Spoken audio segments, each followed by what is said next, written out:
जन्म शताब्दी पुस्तक माला 10 जीवंत विभूतियों से भाव भरी अपेक्षाएं। लेखक श्री राम शर्मा आचार्य। देवियों भाइयों, भगवान ने गीता में विभूति योग वाले 10वें अध्याय में एक बात बताई है कि जो कुछ भी यहाँ श्रेष्ठ दिखाई पड़ता है, ज्यादा चमकदार दिखाई पड़ता है, वह मेरा ही विशेष अंश है। जहां कहीं भी चमक ज्यादा दिखाई पड़ती है, वह मेरा विशेष अंश है। उन्होंने कहा, वृक्षों में मैं पीपल हूं, छलों में मैं जुआ हूं, वेदों में मैं सामवेद हूं, सांपों में वासुकी मैं हूं, अमुक में अमुक मैं हूं आदि। मुझ में ये सारी विशेषताएं हैं। मित्रों, आपको जहां कहीं भी चमक दिखाई पड़ती है, वो सब भगवान की विशेष दिव्य विभूतियां हैं। और जहां कहीं भी जितना अधिक विभूतियों का अंश है, यह मानकर के हमको चलना पड़ेगा कि यहाँ इस जन्म में अथवा पहले जन्मों में इन्होंने किसी प्रकार से इस संपत्ति का उपार्जन किया है। अगर यह उपार्जन इन्होंने नहीं किया है, तो समान मनुष्यों की अपेक्षा उनमें ये विशेषता क्यों दिखाई पड़ती है? जिनके अंदर कुछ विशेषताएं दिखाई पड़ती है, मित्रों, उनके कुछ विशेष कर्तव्य और विशेष जिम्मेदारियां हैं। इसलिए उनको उद्बोधन करना चाहिए। उन लोगों को जिनके अंदर कुछ विशेष प्रभाव और विशेष चमक दिखाई पड़ती है। मित्रों, विशेष प्रभाव और विशेष चमक क्या है? वह है जिनको हम विभूतियां कहते हैं। कुछ संपदाएं होती है, कुछ विभूतियां होती है। संपदाएं क्या होती है और विभूतियां क्या होती है? संपदा उसे कहते हैं जो कि बाप दादों की है, वे उसे छोड़कर चले जाते हैं और हम उस कमाई को बैठकर खाया करते हैं। ये संपदाएं हैं। ये स्त्रियों को भी मिल जाती है, बच्चों को भी मिल जाती है, ये कोढ़ियों को भी मिल जाती है, अंधों को मिल जाती है और पंगु को भी मिल जाती है, गूंगे बहरे को भी मिल जाती है। गूंगे बहरे भी कई बार जुआ खेलते हैं और लॉटरी लगाते हैं। लॉटरी लगाने के बाद में उनको रुपया भी मिल जाता है। न मालूम किसको क्या मिल जाता है बाप दादों की कमाई से। बाप दादों की कमाई से मिनिस्टरों के लड़के लड़कियों को ऐसे ऐसे काम मिल जाते हैं, ऐसे ऐसे धंधे मिल जाते हैं, जिससे उनको घर बैठे लाखों रुपये की आमदनी होती रहती है। इसे क्या कहते हैं? इसे हम संपदा कहते हैं। किसी के पास जमीन है, भगवान की कृपा से उस साल अच्छी वर्षा हो गई तो 200 क्विंटल अनाज पैदा हो गया। 200 क्विंटल अनाज बिक गया तो ढेरों पैसा आ गया और उसे बैंक में जमा करा दिया। मकान बन गया, ये बन गया, वो बन गया, पैसे का खेल बन गया। क्या कहता हूं मैं इनको मैं संपत्तियां कहता हूं। संपत्ति जमीन में गड़ी हुई मिल सकती है, बाप दादाओं के उत्तराधिकार में भी मिल सकती है और किसी बड़े आदमी की कृपा एवं आशीर्वाद से भी मिल सकती है। संपत्ति किसी भी तरीके से मिल सकती है, किंतु संपत्तियों का कोई मूल्य नहीं है, विभूतियों का मूल्य है। विभूतियों जहां कहीं भी दिखाई पड़े, उनको आप यह मानकर चलना कि वे भगवान का अवशेष अंश है। विशेष अंश जो उनके भीतर है, वह जहां कहीं भी हो, उस अंश को जागृत करना, उसको उद्बोधन करना और सोए हुओं को जगाना हमारा आपका विशेष काम है। साथियों, रावण के घर में ढेरों के ढेरों आदमी थे। सुना है 1 लाख बच्चे थे और 1.25 लाख नाती पोते थे। लेकिन जब रामचंद्र जी से लड़ाई हो गई और दोनों ओर की सेनाएं खड़ी हो गई, तो उसने देखा कि हमारे पास एक ही सहायक, एक ही मजबूत और जबरदस्त आदमी है। उसको जगाया जाना चाहिए और उसकी खुशामद की जानी चाहिए। उसकी खुशामद की जाने लगी, उसे जगाया जाने लगा। कौन आदमी था वह? उसका नाम था कुंभकर्ण। वह 6 महीने जागा करता था। रावण को यह विचार आया कि कुंभकर्ण यदि जाग करके खड़ा हो जाए तो सारे रीछ बंदरों को एक ही दिन में मारकर खा जाएगा, एक ही दिन में सफाया कर देगा और लड़ना भी नहीं पड़ेगा और रामचंद्र जी की सेना का सफाया हो जाएगा। सुना है, इसलिए उसके ऊपर बैल, घोड़े और हाथियों को चलाना पड़ा था, ताकि कुंभकर्ण की नींद 6 महीने पहले ही खुल जाए और वह उठकर खड़ा हो जाए। अगर वह तुरंत उठकर खड़ा हो गया होता, जाग गया होता, तो रामचंद्र जी की सेना के लिए मुसीबत खड़ी कर दी होती। लेकिन भगवान की कृपा ऐसी हुई कि भगवान का जोश और प्रताप ऐसा हुआ कि वह काफी देर से जगा। तब तक रावण युद्ध हार चुका था, इसलिए रावण मारा गया, मेघनाद मारा गया और सारी लंका तहस नहस हो गई। मित्रों, हमको समाज में सोए हुए गड़े हुए कुंभकर्णों को जगाना चाहिए। कुंभकर्णों की कमी है क्या? नहीं, इनकी कमी नहीं है, पर वे सो गए हैं। हमारा एक काम यह भी होना चाहिए कि जहां कहीं भी आपको विभूतिवान मनुष्य दिखाई पड़े तो आपको उनके पास बार बार चक्कर काटना चाहिए और बार बार उनकी खुशामद करनी चाहिए। विभूतिवान लोगों में एक तबके के वे लोग आते हैं जिनको हम विचारवान कहते हैं, समझदार कहते हैं। समझदार मनुष्य इस ओर चल पड़े तो भी गजब ढा देते हैं और उस ओर चल पड़े तो भी गजब ढा देते हैं। मोहम्मद अली जीना बड़े समझदार आदमी थे और बड़े अक्लमंद आदमी थे। मालाबार हिल के ऊपर मुंबई में उनकी कोठी बनी हुई है। उनके यहाँ 40 जूनियर वकील काम करते थे और केस तैयार करते थे। मोहम्मद अली जीना केवल बहस करने के लिए हाईकोर्ट में जाते थे और एक एक केस का हजारों रुपये वसूल करते थे। उस जमाने में मोतीलाल नेहरू के मुकाबले के आदमी थे। उनमें बड़ी अक्ल थी, बड़े दिमाग वाले थे। बड़ा दिमाग वाला, अक्ल वाला मनुष्य इधर को चले तो भी गजब और उधर को चले तो भी गजब, सही भी कर सकता था। वह था, यही हुआ। मोहम्मद अली जीना एक दिन खड़े हो गए और पाकिस्तान की वकालत करने लगे, पाकिस्तान की हिमायत करने लगे। परिणाम क्या हुआ?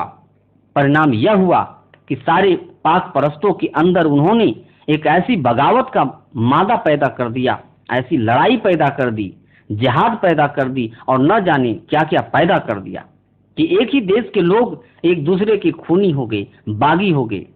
खूनी और बागी होकर के जहां तहां दंगे करने लगे। आखिर में गांधी जी को यह बात मंजूर करनी पड़ी कि पाकिस्तान बनकर ही रहेगा। निर्णय सही था कि गलत, यह चर्चा का विषय नहीं है। वास्तविक यह जाननी चाहिए कि यह जहर किसने बोया। यह जहर उस आदमी ने बोया जिसको हम समझदार कहते हैं और अक्लमंद कहते हैं, मोहम्मद अली जीना कहते हैं। यह तो मैं उदाहरण दे रहा हूं, मनुष्यों का क्या उदाहरण दूं, मैं तो समझदारी का उदाहरण दे रहा हूं। समझदारी जहां कहीं भी होगी, न जाने क्या से क्या करती चली जाएगी। समझदार आदमी आर्थिक क्षेत्र में चला जाएगा तो वो मोनार्क पैदा हो जाएगा और हेनरी फोर्ड पैदा हो जाएगा। पहले ये छोटे छोटे आदमी थे। नवसारी गुजरात का एक नन्हा सा आदमी, जरा सा आदमी और समझदार आदमी अगर व्यापार क्षेत्र में चला जाएगा तो उसका नाम जमशेदजी टाटा होता चला जाएगा। राजस्थान का एक अदना सा आदमी जुगल किशोर बिरला होता चला जाएगा। अगर आदमी के अंदर गहरी समझदारी हो तब एक नन्हा सा आदमी, जरा सा आदमी, 2 कौड़ी का आदमी जिधर चलेगा अपनी समझदारी के साथ वह गजब ढाता हुआ चला जाएगा। मित्रों, गहरी समझदारी की बड़ी कीमत है। गहरी समझदारी वाले सुभाष चंद्र बोस गजब ढाते हुए चले गए। सरदार पटेल एक मामूली से वकील, यूं तो दुनिया में एक ही नहीं बहुत सारे वकील हुए, लेकिन पटेल ने अपनी क्षमता और प्रतिभा यदि वकालत में खर्च की होती तो शायद अपनी समझदार अकल की कीमत 1000 रुपया महीना वसूल कर ली होती और उन रुपयों को वसूल करने के बाद में मालदार हो गए होती और उनका बेटा शायद विलायत में पढ़कर आ जाता और वह भी वकील हो सकता था। उनकी हवेली भी हो सकती थी और घर पर मोटरें भी हो सकती थी। लेकिन वही सरदार पटेल अपनी समझदारी को और अपनी बुद्धिमानी को लेकर खड़े हो गए। कहां खड़े हो गए? वकालत करने के लिए। किसकी वकालत करने के लिए? कांग्रेस की वकालत करने के लिए और आजादी की वकालत करने के लिए। जब वे वकालत करने के लिए खड़े हो गए तो कितनी जबरदस्त बैरिस्ट्री की और किस तरीके से वकालत की और किस तरीके से तर्क पेश किए और किस तरीके से उन्होंने फिजा पैदा की कि हिंदुस्तान की दिशा ही मोड़ दी और न जाने क्या से क्या हो गया। मित्रों, अकल बड़ी जबरदस्त है और आदमी का प्रभाव, जिसको मैं प्रतिभा कहता हूं, विभूति कहता हूं, यह विभूति बड़ी समझदारी से भरी है। अगर यह विभूति आदमी के अंदर हो, जिसको मैं आदमी का तेज कहता हूँ, चमक कहता हूँ, तो वह आदमी जहां कहीं भी जाएगा वो टॉप करेगा, वह टॉप से कम कर नहीं सकता। सूरदास जब वेश्यागामी थे, विलोम मंगल थे, तो उन्होंने अति कर डाली और सीमा से बाहर चले गए। वहां तक चले गए जहां तक कि अपनी धर्म पत्नी के कंधे पर बैठकर वहां गए जहां उनके पिताजी का श्राद्ध हो रहा था। वहां भी पिताजी के श्राद्ध के समय भी वे वेश्यागमन के लिए चले गए, श्राद्ध करने के लिए भी नहीं आए, अति हो गई। और तुलसीदास जी भी जिजीविषा के मोह में पड़े हुए थे। सारी क्षमता और सारी प्रतिभा इसी में लग रही थी। एक बार उनको अपनी पत्नी की याद आई। वह अपने मायके गई हुई थी, नदी बह रही थी, वे नदी में कूद पड़े।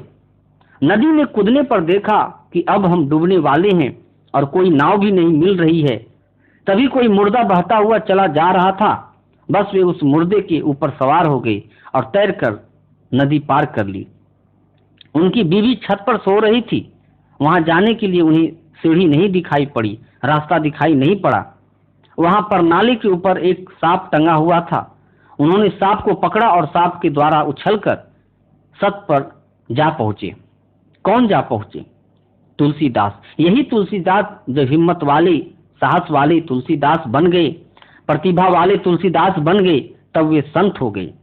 इसी तरह सूरदास, प्रतिभा वाले और हिम्मत वाले सूरदास जब खड़े हो गए और जो भी दिशा उन्होंने पकड़ ली उसमें उन्होंने टॉप किया। सूरदास ने जब अपने आप को संभाल लिया और अपने आप को बदल लिया, तब उन्होंने टॉप किया। टॉप से कम में तो वे रह ही नहीं सकते। वही विलोम मंगल जब वेश्यागामी था तो पहले नंबर का, और जब संत बना तब भी पहले नंबर का। पहले नंबर का क्यों? इसलिए कि वो भगवान का भक्त हो गया। तो फिर वह ऐसा मजेदार भक्त हुआ कि उसने वह काम कर दिखाए जिस पर हमको अचंभा होता है। हिम्मत वाला और दिलेर आदमी जो काम कर सकता है, मामूली आदमी उसे नहीं कर सकता। उसने अपनी आंखें गर्म सलाखें डालकर फोड़ ली। हम और आप कर सकते हैं क्या? नहीं कर सकते। ऐसा कोई दिलेर आदमी ही कर सकता है। उसने दिलेरी के साथ और तन्मयता के साथ ऐसी मजबूत भक्ति की कि श्री कृष्ण भगवान को भाग कर आना पड़ा और बच्चे के रूप में, जिनको कि वे अपना इष्ट देव मानते थे, उसी रूप में उनकी सहायता करनी पड़ी। आंखों के अंधे सूरदास की लाठी पकड़ करके हर कार्य में सहायता करते थे और सारा इंतजाम किया करते थे। भगवान उनकी नौकरी बजाया करते थे। कौन से सूरदास की? उस सूरदास की जो प्रतिभावान थी। मैं किसकी प्रशंसा कर रहा हूं? भक्ति की। भक्ति के बाद में सबसे पहले प्रतिभा की, समझदारी की। प्रतिभा की बात मैं कह रहा हूं। प्रतिभा अपने आप में एक जबरदस्त वस्तु है। वह जहां कहीं भी चली जाएगी, जिस दिशा में भी चली जाएगी, चाहे वह जहां कहीं भी जाएगी, पहले नंबर का काम करेगी। तुलसीदास ने क्या काम किया? तुलसीदास ने जब अपनी दिशाएं बदल दी, जब उनकी बीबी ने कहा नहीं, तुम्हारे लिए यह मुनासिब नहीं है, क्या तुम इसी तरीके से वासना में अपनी जिंदगी खत्म कर दोगे? तुमको भगवान की भक्ति में लग जाना चाहिए और जितना हमको प्यार करते हो उतना ही भगवान से करो, तो मजा आ जाए और तुम्हारी जिंदगी बदल जाए। उनको यह बात चुभ गई। हमको और आपको चुभती है क्या? नहीं चुभती। हमारी औरतें 100 गालियां देती रहती है, फिर हम ऐसे ही हाथ मुंह धोकर के आ बैठते हैं। वह फिर गाली सुनाती है और गुस्सा होकर के चले जाते हैं और कहते हैं कि फिर तेरे घर नहीं आएंगे, और बस वह जाता है और दुकान पर बैठा बीड़ी पीता रहता है। शाम को घूम फिर कर फिर आ जाता है। क्यों फिर आ गए? क्योंकि उसके अंदर वह चीज नहीं है जिसे जिंदगी कहते हैं। मित्रों, जिंदगी की बड़ी कीमत है। जिंदगी लाखों रुपये की कीमत की है, करोड़ों रुपये की है, अरबों खरबों रुपये की कीमत की है। तुलसीदास भी जिंदगी वाला इंसान था। वासना के लिए जब व्याकुल हुआ तो ऐसा हुआ कि बस हैरान ही हैरान, परेशान ही परेशान। और जब भगवान की भक्ति में लगा तो हमारी और आपकी जैसी भक्ति नहीं थी। उसकी माला फिर रही है इधर और मन फिर रहा है उधर। मन के फिर रहे हैं इधर और सिर खुजा रहे हैं उधर। भजन कर रहे हैं इधर और पीठ खुजा रहे हैं उधर। भला ऐसी कोई भक्ति होती है? तुलसीदास ने भक्ति की तो कैसी मजेदार भक्ति की। बस पीपल के पेड़ पर से, बेल के पेड़ पर से कौन आ गया? भूत आ गया। उन्होंने कहा कि हमको भगवान के दर्शन करा दो। उस भूत ने कहा कि भगवान के तो नहीं करा सकते, हनुमान जी के करा सकते हैं। अच्छा चलो हनुमान जी के ही करा दो। हनुमान जी वहां रामायण सुनने जाते थे, उसने उनके दर्शन करा दिए। तुलसीदास ने हनुमान जी को पकड़ लिया और कहा कि हमको रामचंद्र जी के दर्शन करा दीजिए। आपने पढ़ा है ना तुलसीदास जी का जीवन, उन्होंने क्या किया कि रामचंद्र जी का, जिनका कि वे नाम लिया करते थे, उन रामचंद्र जी को पकड़कर ही छोड़ा। उन्होंने कहा कि रामचंद्र जी का भी ठिकाना नहीं है और मेरा भी ठिकाना नहीं है, दोनों को एक होना होगा। या तो मैं रहूंगा या रामचंद्र जी रहेंगे, या तो हनुमान जी रहेंगे या रामचंद्र जी रहेंगे, मैं तो लेकर ही लौटूंगा। भला ऐसे कैसे हो सकता है कि मैं हनुमान चालीसा पढ़ूंगा और हनुमान जी भाग जाए और पकड़ में नहीं आए? पकड़ में कैसे नहीं आएंगे? हनुमान को पकड़ में जरूर आना पड़ेगा। हनुमान जी पकड़ में जरूर आ गए। हनुमान जी पकड़ में नहीं आए, हनुमान जी के ताऊ रामचंद्र जी भी पकड़ में आ गए। दोनों को पकड़ लिया उसने। किसने पकड़ लिया? तुलसीदास ने। हम और आप पकड़ सकते हैं क्या? हम और आप नहीं पकड़ सकते। भूत तो पकड़ सकते हैं, नहीं पकड़ सकते। हनुमान जी को पकड़ लेंगे? नहीं, हनुमान जी भी पकड़ में नहीं आएंगे। और रामचंद्र जी तो भला कैसे पकड़ में आ सकते हैं? वे भी नहीं आएंगे। मित्रों, क्या वजह है इसकी? हम में और तुलसीदास जी में क्या अंतर है? एक अंतर है, नाक, आंख, कान, दांत और हाथ पांव सब बराबर है। पर एक चीज जो उनके अंदर थी वह हमारे अंदर नहीं है। वह चीज है जिसे मैं जिंदगी कहता हूं, जिसको मैं प्रतिभा कहता हूं, जिसको मैं विभूति कहता हूं, जिसको मैं लगन कहता हूं, तन्मयता कहता हूं, जीवट कहता हूं। वह जीवट मित्रों जहां कहीं भी होगा तो वह बड़ा शानदार काम कर रहा होगा और गलत दिशा पकड़ने पर गलत काम भी कर रहा होगा। अंगुली माल पहले नंबर का डाकू था। उसने यह कसम खाई थी कि फोकट में किसी का पैसा नहीं लूंगा। उंगलियां काट काट कर उसकी माला बनाकर वह देवी को रोज चढ़ाया करता था।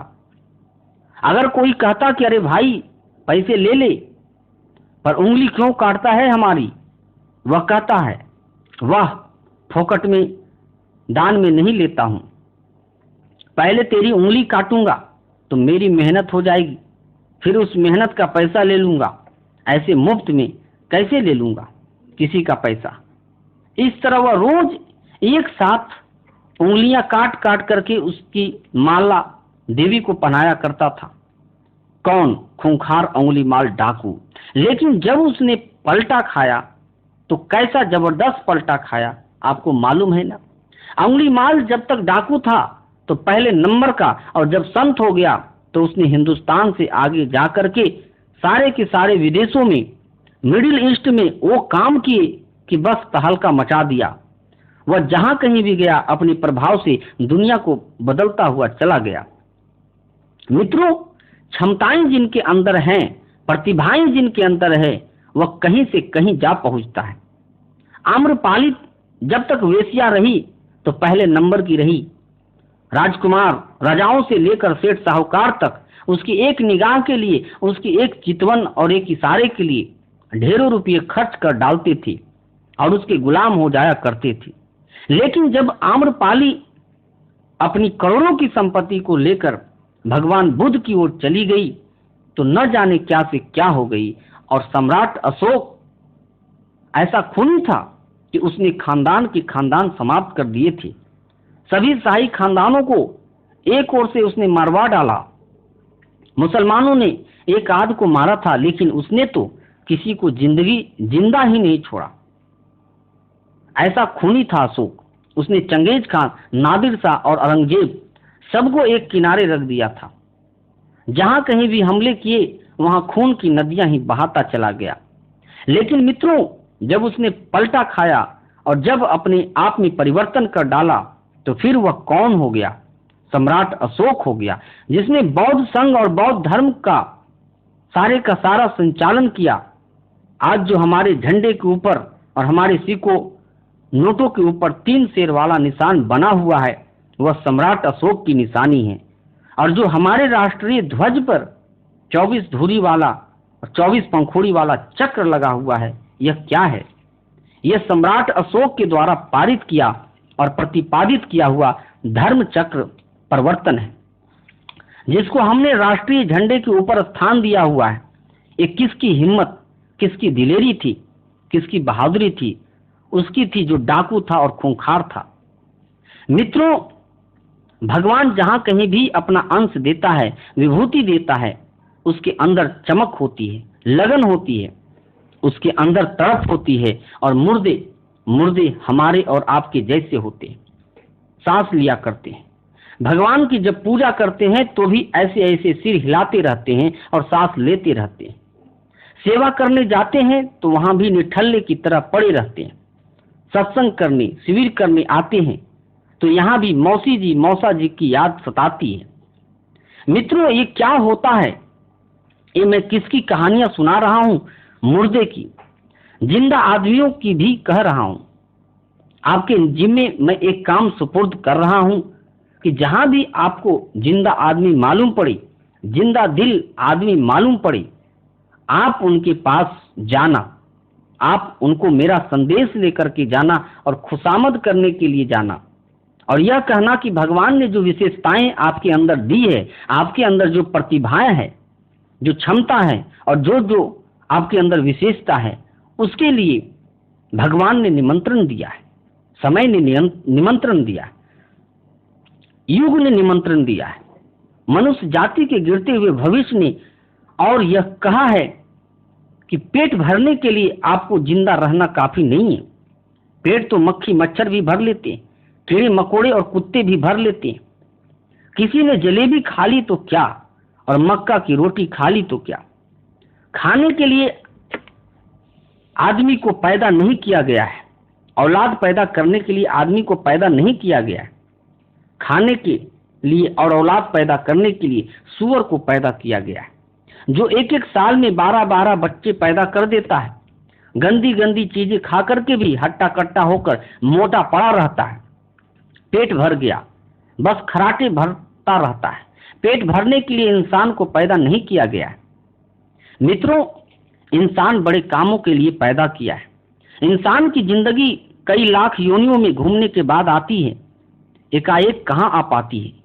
इसलिए मित्रों, वहां हमारा संदेश लेकर जाना, युग की पुकार लेकर के जाना, वक्त की पुकार लेकर के जाना और यह कहना कि आपको समय ने पुकारा है, युग ने पुकारा है, राष्ट्र ने पुकारा है, गुरु जी ने पुकारा है। अगर आप उनकी पुकार सुन सकते हो, अगर आपके कान हैं, अगर आपके अंदर दिल है, अगर आपके पास कान नहीं है, दिल नहीं है, तो हम क्या कह सकते हैं? फिर कौन आदमी सुनेगा?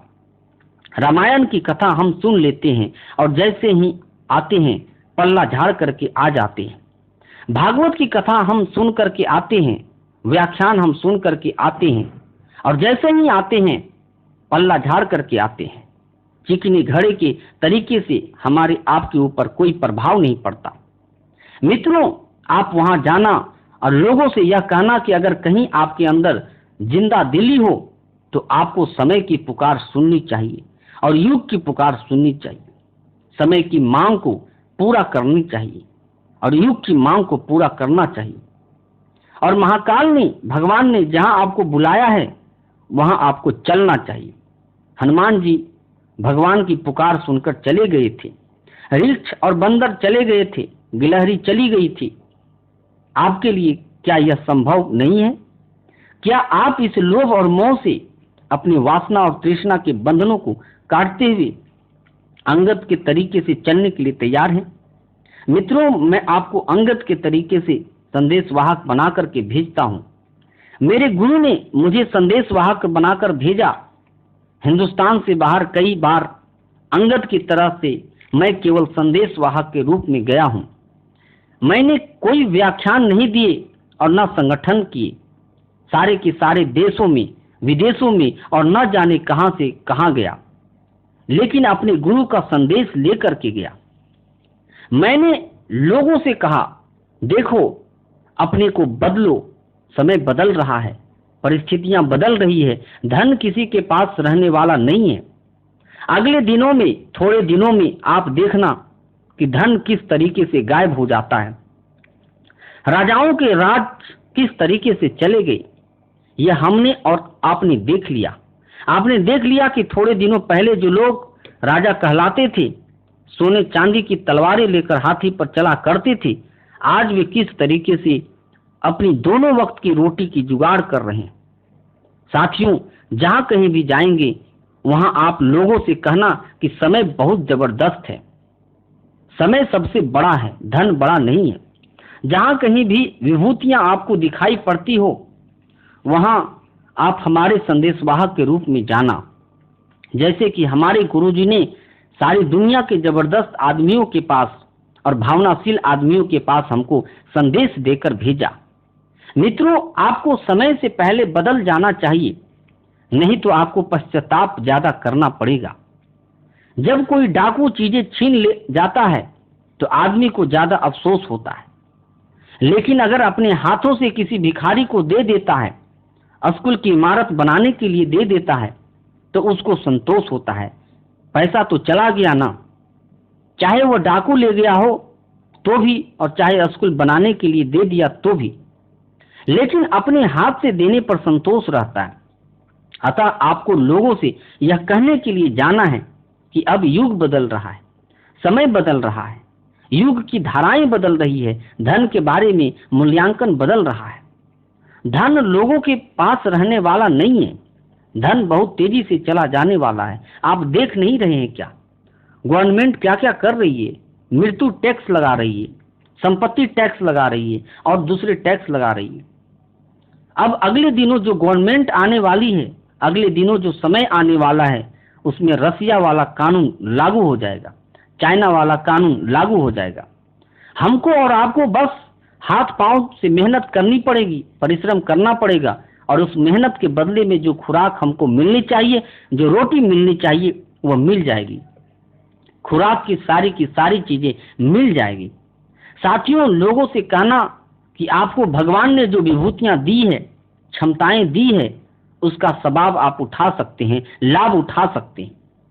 जीवात्मा को शांति दे सकते हैं। जीवात्मा की शांति के लिए, पुण्य के लिए अपने आप को तैयार कर लेना चाहिए, ताकि आपका अंतःकरण शांति में रहे और समाज को भी आपके बदले का अनुदान मिले और हमारा सिर भी गर्व से ऊंचा उठ जाए।